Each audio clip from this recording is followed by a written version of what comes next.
Ысык көлдө 1-мартта түнкү саат 3-тө балык уулоого кеткен жубайлар изделип жатат. Бул тууралуу Өзгөчө кырдаалдар министрлигинин басма сөз кызматы билдирди. Маалыматка караганда, Ысык көл облусунун Жети-Өгүз районуна караштуу Кызыл Суу айыл аймагынын 2 тургуну күйөөсү менен аялы 1-мартка караган түнү саат 3 чамасында көлгө балык уулоого чыгып кеткен бойдон дайынсыз. Алдын ала маалыматтар боюнча күйөөсү 40, аялы 38 жашта. 2-мартта алардын кайыгы көлдөн табылган. Кечээ аларды 50дөн ашык адам издеп табышкан жок. Азыркы тапта аларды 25 куткаруучу издеп жатышат. Жубайлардын жаш 2 баласы бар экени айтылууда.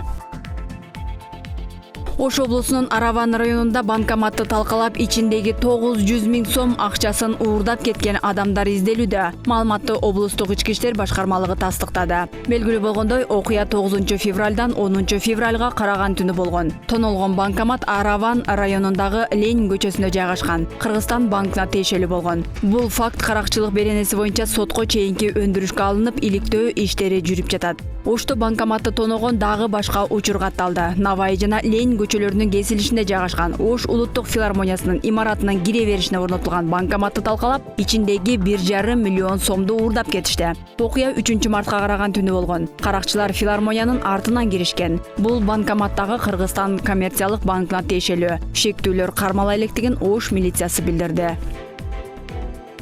Кыргызстандык балбандар Болгариядагы турнирде 6 медаль утуп алышты. Бул тууралуу Бириккен күрөш дүйнөсүнүн расмий сайтында жазылды. Маалыматка караганда, алтын медалды Мурат Рамонов, коло медалдарды Асан Сулайманов, Руслан Царев, Рустам Теишев, Жоламан Шаршенбеков жана Үзүр Жусупбековдор алышты. Буга чейин кыз келиндер күрөшүнүн 62 килограммга чейинки салмакта килемге чыккан Айсулуу Тыныбекова 3-орунду ээлеп, коло медаль тагынган. Жалпы командалык эсепте Кыргызстандын грек-рим күрөшү боюнча улуттук курама командасы 105 упай топтоп 2-орунду алды. Биринчи катарга 211 упай менен Россия чыкса, 3-катарга 99 упай топтоп Болгария командасы жайгашты. Айта кетсек, Болгариянын Русе шаарында эл аралык турнир 28 февралдан 3-мартка чейин болду.